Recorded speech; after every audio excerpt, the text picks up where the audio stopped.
Merci de nous avoir choisis pour vous mettre au parfum de l'actualité. Mesdames et messieurs, bienvenue dans cette édition du journal sur la radio-télévision Goma Kivu, émettant dans la ville de Bukavu. Nous sommes dans la partie est de la République démocratique du Congo.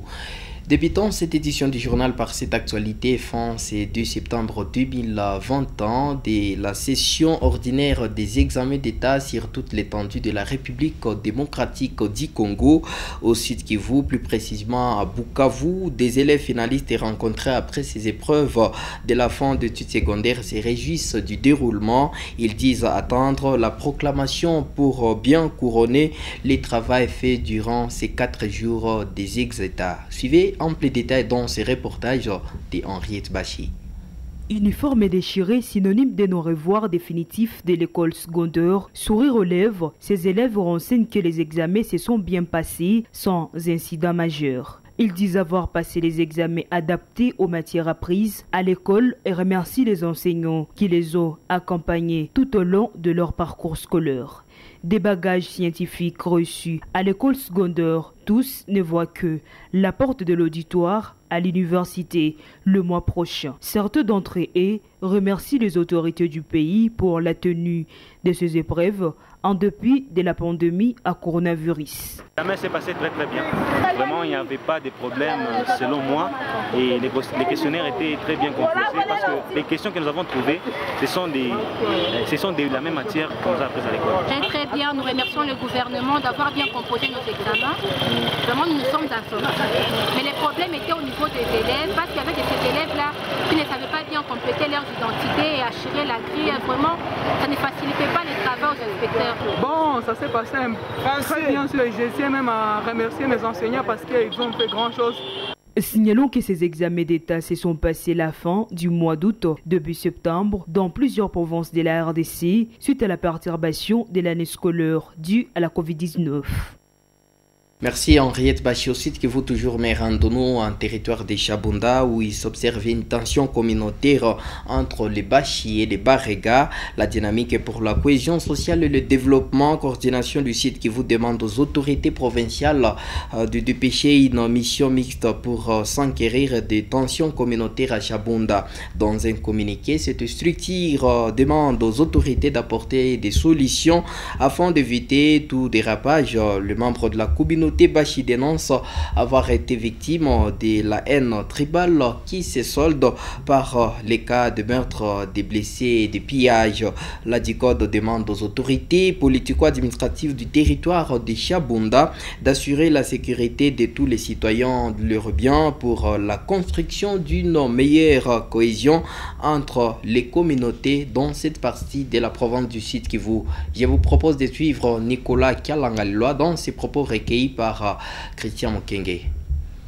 En fait, il y a des tensions qui ne sont pas encore très clairement définies, d'où notre appel de cette mission. Nous invitons les autorités à envoyer une mission dans l'urgence pour qu'elles s'enquêtent de la situation, pour comprendre ce qui se passe au fait sur le terrain, quels sont les problèmes et qu'elles y apportent des solutions idoines. Les peuples du Sud Kivu sont appelés à vivre ensemble.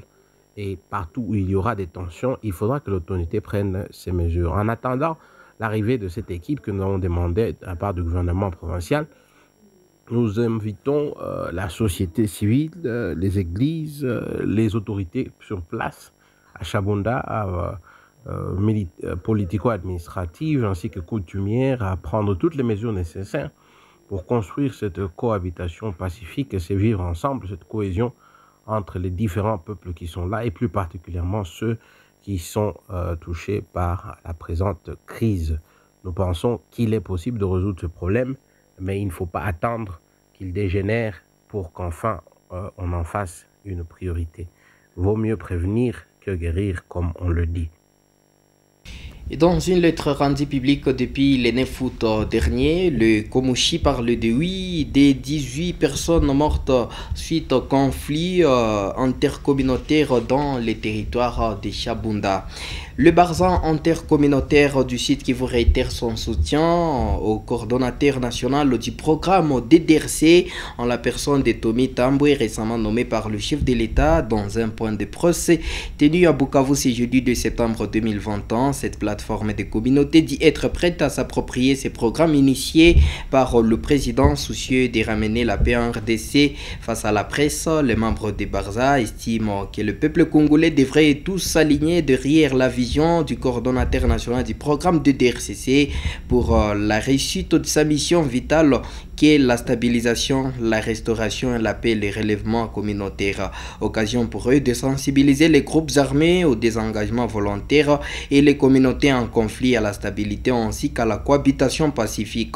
Ils invitent le chef de l'État, premier garant de la nation, de ne pas se fier à ces déclarations et recommandent aux partenaires techniques et financiers du gouvernement congolais de ne pas prêter oreille aux détracteurs de la paix qui ne s'enrichissent qu'au travers des violences récurrentes des populations innocentes.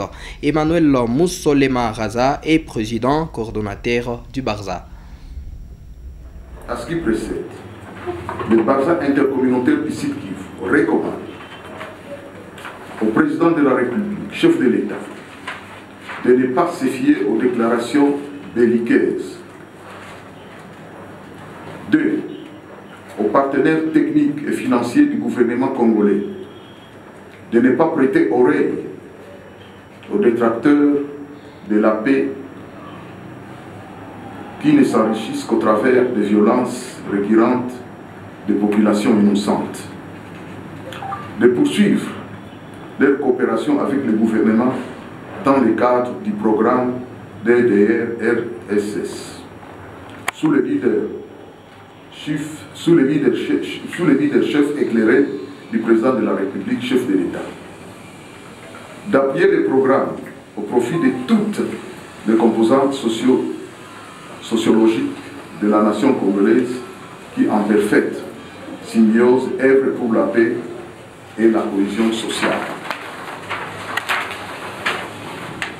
Aux signataires de déclarations teintées de haine tribale à l'encontre du coordonnateur national du programme, de revenir à la raison, de cesser avec leurs déclarations divisionnistes au profit de l'unité, de la cohésion et de la participation de tous les membres des communautés pour la stabilité du pays et des provinces des guerres récurrentes.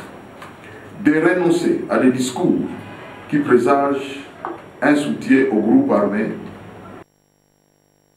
Le Barza intercommunautaire qualifie également de fausses accusations tout ce qui a été dit contre ces derniers.